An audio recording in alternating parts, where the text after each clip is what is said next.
I always find it interesting to delve into the democratic history of a country a little bit. Now, in autocratic Russia, this was very short-lived. Following the Russian Revolution of 1905, a constitution and parliament were established, and yes, those quotation marks definitely belong there.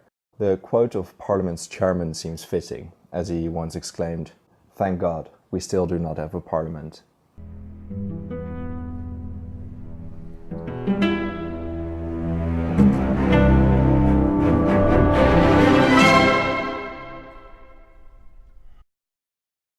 It was the summer of 1905, and the Russian Revolution, following the Bloody Sunday massacre, was in full swing. During this time, leadership among the unorganized strikers emerged, and so-called Soviets, workers' councils, were established. Tsar Nicholas thought about resorting to a violent crackdown, as he had often done before. Several ministers, among them Sergei Witte, the Minister of Finance, managed to convince the Tsar to refrain from doing so. Nicholas wrote in his diary about these events, lamenting that it made him physically ill, that he couldn't act decisively, but had to listen to his ministers. He remarked that they acted as if they were headless chickens, and considering the situation, he was probably right. Nicholas had two options, a full-fledged military crackdown or granting civil rights and a parliament, a Duma. The latter option meant a constitution had to be written. On the 30th of October 1905, Tsar Nicholas signed a document that became known as the October Manifesto. It transformed Russia into a constitutional monarchy, in theory. The manifesto promised civil rights, a national legislative assembly, universal manhood suffrage, and freedom of speech, assembly, and association. Rather progressive for a country that seemed stuck in its old autocratic ways, and this document went further than what the Tsar had promised after the Bloody Sunday debacle. The manifesto furthermore declared that no law code could be issued without the Duma's approval, and as such, one of the main demands of the population was met. The politicians of the middle class got what they wanted. The revolution had been a success. At least, that's what most Russians that celebrated the manifesto thought. And perhaps it could have been that way if it had not been for the stubborn Tsar and his advisors that had not yet learned their lessons from that year. The Tsar and his advisors had not yet realized the necessity of true reforms and the fact they had to be honest about what they promised. Sergei Witte had been the Tsar's main advisor throughout the entire crisis, and he persuaded the Tsar to accept the manifesto. But Witte simply considered it a means to protect the monarchy and autocratic government, not so much the spread of Enlightenment ideals. He was noted as saying, "I have a constitution in my head, but when it concerns my heart, I spit on it." The manifesto immediately achieved its goal. The revolution lost its leverage, and the authority of the Soviets evaporated. The strikers returned to their work, and while leaders of the strikes kept preaching violent revolution in order to establish a democratic, or not so democratic in case of the Bolsheviks, republic, these calls to action didn't have much effect. In the middle of November, the St. Petersburg Soviet called for a new strike, but it barely met any response, and Sergei Witte ordered the arrest of its leaders, Leon Trotsky and Alexander Parvus. The leadership of the uprising transferred to the Moscow Soviet for a short time, but they misjudged the situation when they urged for an armed uprising on the 23rd of December, which was subsequently suppressed by the Tsarist troops. That was the official end of the revolution of 1905. Between 1906 and 1917, Russia had its first and only democratic experiment until after the fall of the Soviet Union, over 7 decades later. It wasn't a widespread large-scale experiment at first. The State Duma elections dominated the first couple of months of 1906. All men above the age of 25 could cast their vote, and there were 478 seats to be divided, but only landlords, of whom the lands exceeded 160 hectares, could vote directly. The other categories of electorate, peasants and inhabitants of cities, for example, could only elect through an electoral college. The result was that a relatively small class of landlords owned 31% of the vote, while peasants had 42%, and the population of cities had 27%. A complete disproportionate way to divide the votes. In March, the general elections took place. These were boycotted by the revolutionary parties on the far left, the Bolsheviks among others, and the right-wing Union of Russian Peoples. The liberals, on the other hand, held an intensive campaign led by the Constitutional Democratic Party, the so-called Cadets, under Pavel Milyukov. These received the most seats, namely 179. The Trudoviks under Alexei Alaydin received 97 seats, the Progressive Party under Ivan Yefremov received 60, Alexander Guchkov with his Octoberists received 16, and the Social Democrats, the Mensheviks, under Julius Martov, received 18 seats. Before the Duma could even assemble, however, the Tsar undermined its authority. Classic. On the 6th of May, Nicholas issued a major revision of the constitution stating that the Tsar of the Russians possessed the essence of the supreme sovereign power, and the obedience to his commands was mandated by God. This was the answer of Tsar Nicholas to the people that had wondered how much freedom he would grant the new Duma. In order to prevent the Duma from containing its own power, he created the State Council, of which half its members were appointed by the Tsar himself, including the chairman. Nicholas decided he had the right to declare war, to appoint the head of the Orthodox Church, and to dissolve the Duma whenever he found it necessary to do so. The ministers were accountable just to the Tsar, and they couldn't be fired, not even by a vote of no confidence by the Duma. So, in reality, there was no democracy, and the Duma couldn't change the course of Russia. But couldn't it really? The Duma in itself resembled the containment of the Tsar's autocratic power, and that was something new when it came to the politics of the Russian Empire. There were 191 peasants of the 497 members. The peasants were the largest group in parliament, with the Constitutional Democrats following closely with 184 seats, more than any other party. To the left of them there were over 100 delegates ranging from social revolutionaries to social democrats, elected regardless of their boycott. Not even 50 seats were allocated to people that were to the right of the cadets.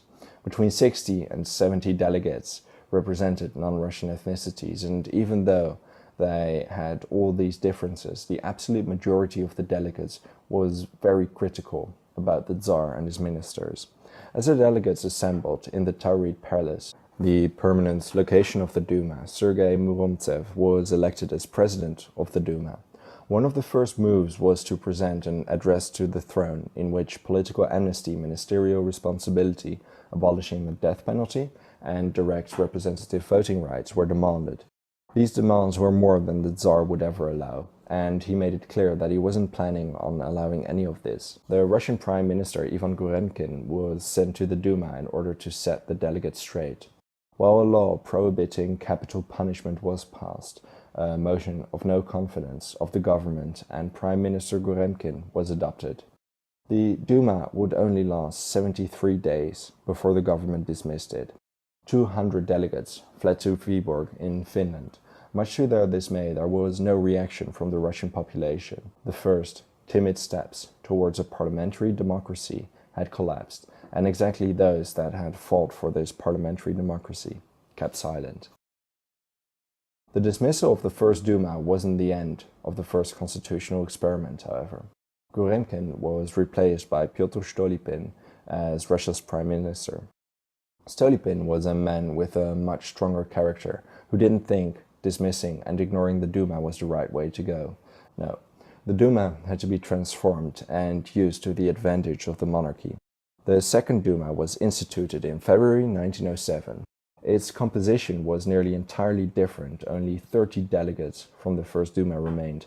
But because the Bolsheviks, Mensheviks, and socialist revolutionaries did not boycott this election, on the surface of it, the composition of this Duma was even more hostile than the previous one. The cadets were outnumbered by their more radical colleagues. There were more than 200 left-wing delegates and only around 40 on the right. Neither wanted the Duma to succeed, and together they managed to paralyze its political power. Stolypin found a way to dismiss the Duma after 103 days in what became known as the coup of June. Basically, Stolypin accused 55 social democrats of planning a violent uprising and wanted their parliamentary immunity revoked. The Duma obviously refused, and the Duma was subsequently dismissed. After the Second Duma was dismissed, Stolypin changed the electoral law in such a way that he could be certain the composition of the future Duma was more favorable to the gentry, landowners, monarchists, and nobility. all at the expense of less loyal groups of the population, workers, peasants, and non-ethnic Russians. The Constitutional Democrats chose that 184 seats in the Duma owned merely 58 in the third one, with parties on the right wing suddenly skyrocketing to 185 seats. The dominating party was the right-wing monarchist Octoberist party under Alexander Kuchkov, who became the chairman of the Duma. Now, by playing around with the electoral system in the way that Stolypin had done, he created a Duma that was, more or less, willing to do as he wanted. He didn't have to resort to dismissing the Duma, and the Third Duma actually completed its full 5-year term, from 1907 to 1912. The Fourth Duma would last until February 1917. It survived the first part of the First World War, but would not survive the February Revolution. The last two Dumas were pliable, earning the nickname Duma of Lords and Lackeys. Any serious resistance to the Tsar was banished, and as for Pyotr Stolypin, he was assassinated in 1911. There had been 10 assassination attempts on his life, and in Kiev, during a concert, Dmitry Bogov, a socialist revolutionary, managed to shoot him. Stolypin was replaced by his finance minister, Count Vladimir Kukutsov, and this Kukutsov summarized his opinion about the Duma in one simple sentence: "Thank God, we still do not have a parliament." As you can tell, the Duma has never been a parliament in the way that Western Europe, especially France, the United Kingdom, and the Netherlands, had a parliament. The Duma has never been able to properly assert influence in Russia's domestic or foreign policies. Those rights were reserved for the Tsar. But it would be a gross mischaracterization to state that Russia's parliamentary experiment was worthless. Russia was a large, underdeveloped country, and after centuries of autocratic rulers, it would have been an impossible task to transform it into a parliamentary democracy in less than a decade. Though objectively taking notice of the transformations Russia went through during that time, it is remarkable how much progress was made in this short period, and the four Dumas did make serious attempts at solving several problems. The mere existence of the Duma was already important, as she became the center of political life. Reports about debates that were held filled newspapers, gazetas, read throughout the entire country, and public political debates were encouraged by these reports. Well, conservatism was dominant even after 1905, and Stolypin managed to control the Duma. This period was still a period of incredible political activity in Russia. And as for its delegates, they learned how to use their constrained power in the most effective possible way. They could approve and dismiss the budget, occasionally force ministers to step down, and the Third and Fourth Duma both approved legislation regarding land reform, attempting to improve the conditions of the peasantry. The Russian education system drastically improved during this time, and everything taken into account, there were some commendable achievements, especially if you consider how much their power had been constrained, and the stubbornness of the Tsar. The First World War, however, was to break out in 1914, and 3 years later the revolutions of 1917 would end Tsarist rule forever. But that's a story for another time. Thank you for watching this video, and what is a person or event in Russian political history that you would like to know more about and perhaps see a video of? Let me know your thoughts in the comments, and if you enjoyed this video, consider subscribing to my channel. See you next time.